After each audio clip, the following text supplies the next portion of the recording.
오늘 말씀의 제목은 말씀드렸던 것처럼 하나님의 도우심을 입은 자입니다. 시편 121편 1절로부터 7절 말씀, 내가 산을 향하여 눈을 들리라. 나의 도움이 어디서 올까? 나의 도움은 천지를 지으신 여호와에게서로다. 여호와께서 너를 실족하지 아니하게 하시며 너를 지키시는 이가 졸지도 아니하시리로다.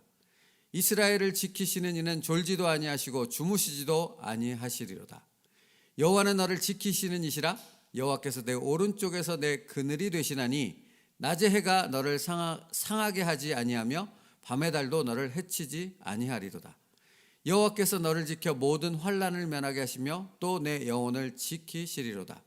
여호와께서 너의 출입을 지금부터 영원까지 지키시리로다. 여러분, 시편 121편을 기록한 시편 기자는 내가 산을 향하여 눈을 들리라 라고 고백합니다. 여기서 산은 하나님의 성전이 있는 바로 시온산, 그러니까 하나님의 성전, 하나님의 임재, 하나님의 영광이 있는 그곳을 가리키는 것입니다. 시편 기자는 스스로에게 이런 질문을 던지고 있는 것이죠. 도대체 이 험악한 세상 가운데 나의 도움이 어디서 올 수 있을까? 나를 도울 수 있는 분은 누구이며 나를 도우실 수 있는 그분은 도대체 어떻게 나를 도우실까? 하는 인생의 깊은 질문을 스스로에게 던지고 있습니다.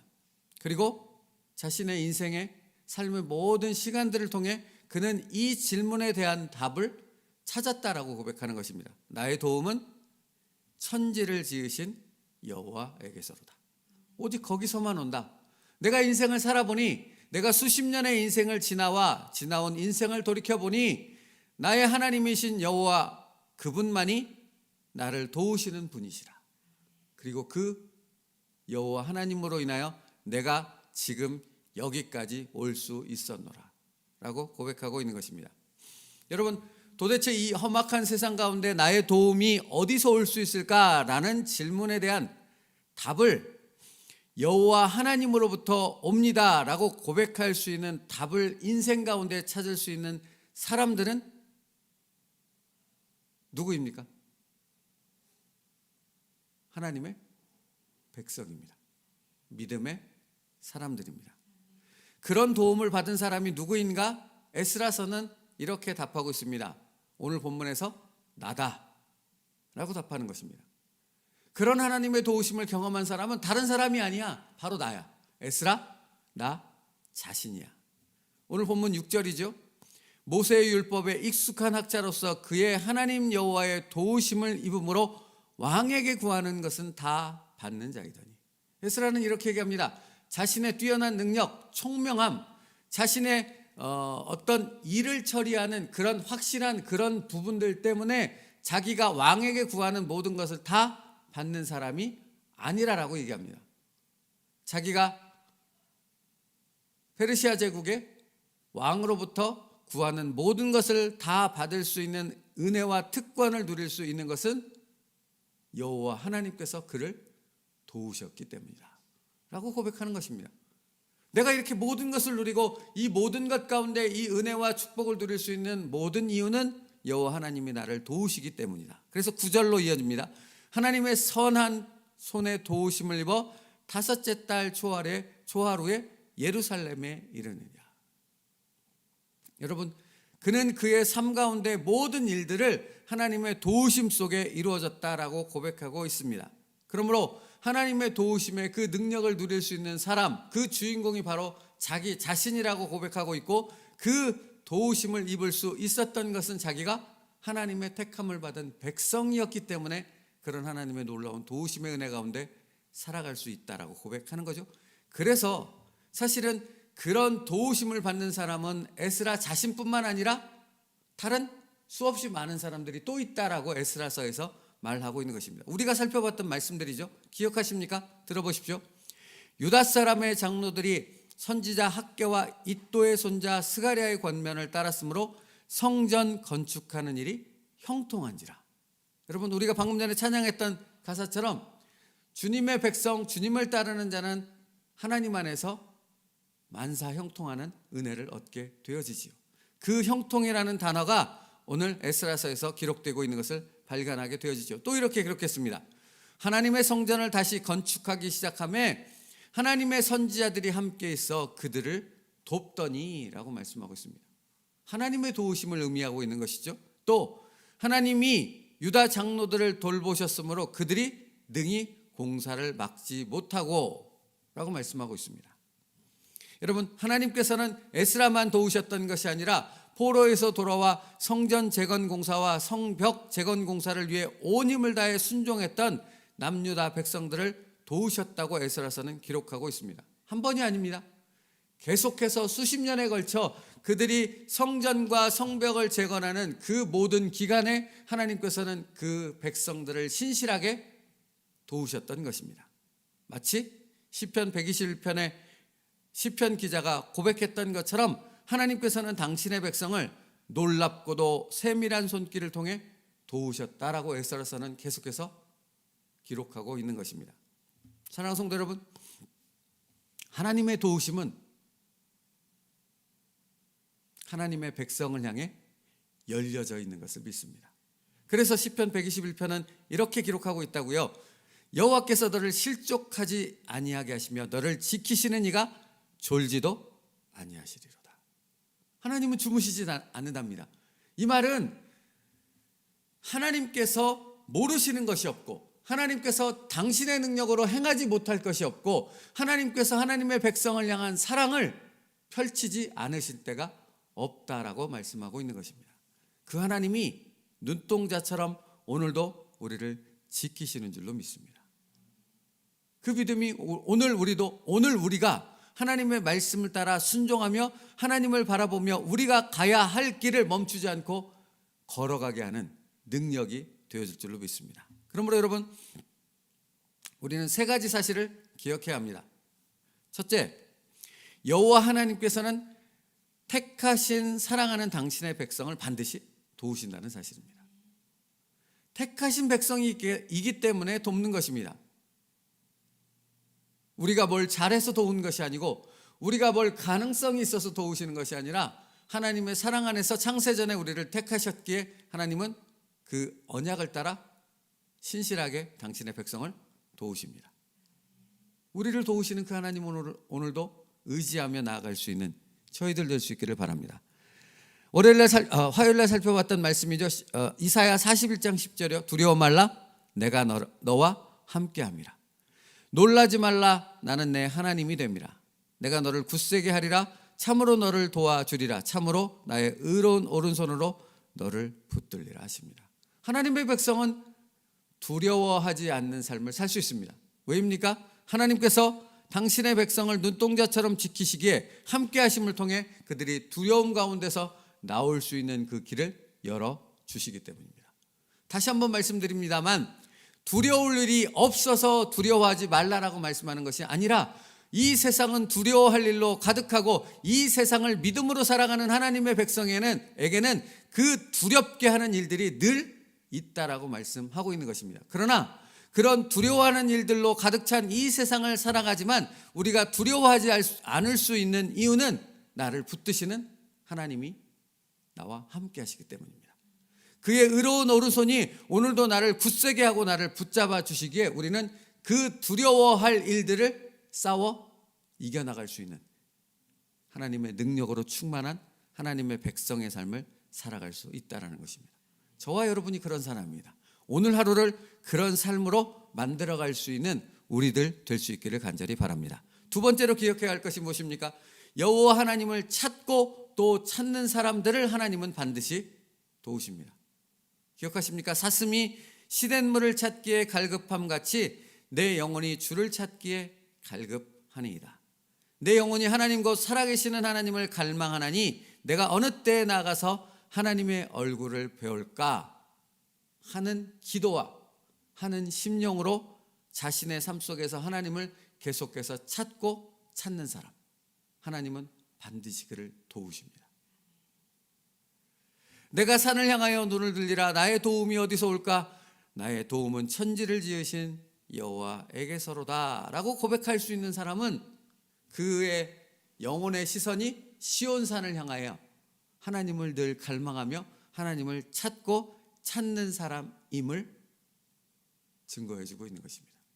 사랑하는 성도 여러분, 오늘도 두려울 일로 가득하고 우리의 마음을 낙심시키며 우리를 힘들게 만들 그런 일들로 가득 찬 이 세상 속에서 우리의 시선은 언제나 시온산을 향하여 여호와 하나님을 바라보는 그 믿음의 시선 가운데 있는 은혜의 사람 될 수 있기를 바랍니다. 그때 우리는 경험할 것입니다. 우리의 삶 가운데 우리와 함께 하시며 우리를 도우시는 그 여호와 하나님의 세밀한 손길을 경험하게 되어지는 복된 하나님의 백성들 되어질 줄로 믿습니다. 그러므로 여러분, 성경은 그렇게 하나님을 향하여 시온산을 바라보며 하나님의 도우심을 바라는 사람들을 뭐라고 부릅니까? 믿음의 백성이라고 부릅니다. 거룩한 하나님의 성도라 부릅니다. 우리가 바로 그 사람들입니다. 그러므로 오늘도 우리의 삶 속에서 하나님을 향한 시선을 거두지 않는, 하나님을 향해 그 하나님의 말씀을 붙잡고 살아갈 수 있는 믿음의 사람들 될 수 있기를 바랍니다. 늘 우리가 잊지 말아야 될 사항이 무엇입니까?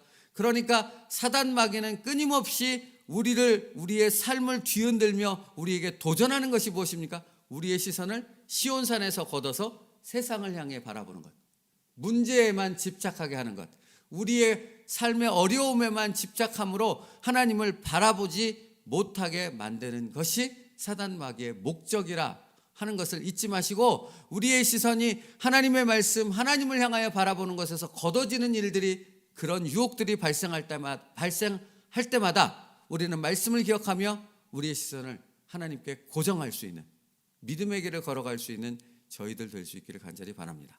오늘도 그 싸움이 있는 것입니다. 그렇게 하나님을 바라보고 끊임없이 하나님을 찾고 또 찾는 사람들을 도우시는 하나님의 신실하심을 경험할 수 있는 축복된 오늘 하루 되어지길 바랍니다. 그래서 여러분, 요한계시록 1장 3절은 이렇게 하나님의 백성을 향해 말씀하는 것입니다. 이 예언의 말씀을 읽는 자와 듣는 자와 그 가운데 기록한 것을 지키는 자는 복이 있나니 때가 가까움이니라. 그렇지요? 하나님의 말씀은 늘 우리의 삶 가운데 성취되어지기에 때가 가까움이니라 말씀하는 것입니다. 오늘도 하나님의 이 말씀이 이루어지는 놀라운 축복을 경험할 수 있는 저희들의 삶 될 수 있기를 간절히 바랍니다. 마지막 세 번째인데요, 여호와 하나님의 말씀을 신실히 지키려고 노력하는 사람들을 하나님은 도우십니다. 오늘 본문 10절이요. 에스라가 여호와의 율법을 연구하여 준행하며 율례와 규례를 이스라엘에게 가르치기로 결심하였더라. 사랑하는 성도 여러분, 하나님의 말씀을 그의 백성들에게 가르치기로 결심하여져서 자기의 편안함과 안락함들을 다 내려놓고 황폐해진 그 예루살렘을 향해 모든 자기의 인생을 걸고 그곳을 향해 출발한 에스라는 하나님의 말씀을 신실하게 지키려고 노력하는 사람이었겠습니까? 아니었겠습니까? 아니었다면 예루살렘을 향해 그의 모든 편안함을 버리고 떠나지 않았겠지요. 느헤미야 역시 마찬가지 아니었겠습니까? 자신의 삶의 안락함과 편안함을 다 내려놓고 자신의 고향 땅으로 돌아가 거기서 하나님의 말씀을 가리키고 하나님의 사역에 순종하기 위해 생명을 걸고 모든 일을 행해 나갔던 그 사람 에스라, 그 사람 느헤미야가 하나님의 말씀을 신실히 지키려고 노력하는 사람이었다는 사실은 우리가 분명히 확인할 수 있는 사실 중 하나 아니겠습니까? 하나님은 그들을 도우셨습니다. 오늘 우리가 하나님의 말씀을 신실히 지키려고 노력하며 애쓰게 되어졌을 때 하나님은 우리를 도우실 줄 믿습니다. 이게 형통하다라는 단어에 담겨있는 의미입니다. 하나님 안에 있는 자는 만사 형통할 줄로 믿습니다. 그런 삶을 보여주는 사람이 바로 에스라였고 느헤미야였던 것입니다. 말씀 마치겠습니다. 여러분, 하나님은 하나님의 백성을, 하나님의 말씀을 신실히 지키려는 자들을, 또 하나님을 찾고 찾는 자들을 하나님은 도우십니다. 그 하나님의 도우심의 은혜와 능력을 입을 수 있는 저희들 될 수 있기를 바랍니다. 그런데요, 마지막으로 한 가지 우리가 기억해야 될 분명한 진리가 있습니다. 하나님은 하나님의 도우심을 하나님의 계획 가운데 실현하신다는 것입니다. 내 계획이 아닙니다. 내 뜻대로가 아닙니다. 하나님의 계획하심, 하나님의 뜻하심 가운데 하나님의 뜻을 이루어가는 것입니다. 그러므로 여러분, 우리의 삶 가운데 하나님의 놀라운 은혜를 누린다라는 것에는 어떤 것이 들어있는지 아십니까? 내 삶에서 내 뜻대로 안 이루어지고 하나님의 뜻대로 이루어진다는 것을 깨닫게 되어졌을 때 그것이 은혜임을 깨닫게 되어지는 것입니다. 이 말은 다른 말로 하면 이런 것입니다. 믿음의 백성, 하나님의 거룩한 성도, 하나님께서 축복하시는 하나님의 그리스도인이라 불리는 그런 사람들의 삶에는 내 뜻대로 안 이루어지는 일들로 때로는 가득하다는 것입니다. 그리고 내 뜻대로 이루어지지 않는 그런 삶의 모든 일들 가운데 우리가 발견하게 되어지는 것이 무엇인가? 하나님은 하나님의 뜻대로 이루시는데 하나님의 뜻대로 이루어지는 그 일 자체가 바로 나를 돕는 하나님의 손길이라는 사실을 우리가 깨닫게 되어진다. 나를 축복하시는 하나님의 언약이 이루어진다는 사실을 깨닫게 되어진다는 것입니다. 그러므로 여러분, 진정한 그리스도인은 자신의 삶에 내 뜻이 아닌 하나님의 뜻이 이루어지는 것을 날마다 경험하는 사람들입니다. 그게 하나님의 백성입니다. 누구를 얘기하겠습니까? 다윗이 그랬지 않습니까? 성전을 건축하고자 했으나 하나님의 뜻은 아니었습니다. 근데 그게 은혜였습니다. 그게 축복이었습니다. 그 가문을 향한 하나님의 놀라운 축복이 하나님의 나라를 이루는 그 가문을 사용하시는 하나님의 놀라운 계획을 깨닫게 되어지는 하나님의 은혜요, 하나님의 축복이요, 하나님의 능력을 경험하는 그 순간이었다는 사실입니다. 뭐가요? 자신의 뜻이 하나님의 뜻 때문에 포기되어지고 자기의 인생 가운데 하나님의 뜻이 이루어짐을 깨닫게 되어졌을 그때가요. 우리에게도 이 은혜가, 이 축복이 있기를 간절히 바랍니다. 하나님은 오늘도 여러분과 함께 하실 줄 믿습니다. 기도하겠습니다. 살아계신 하나님, 감사합니다. 우리의 삶 가운데 하나님의 뜻이 이루어지게 하여 주옵소서.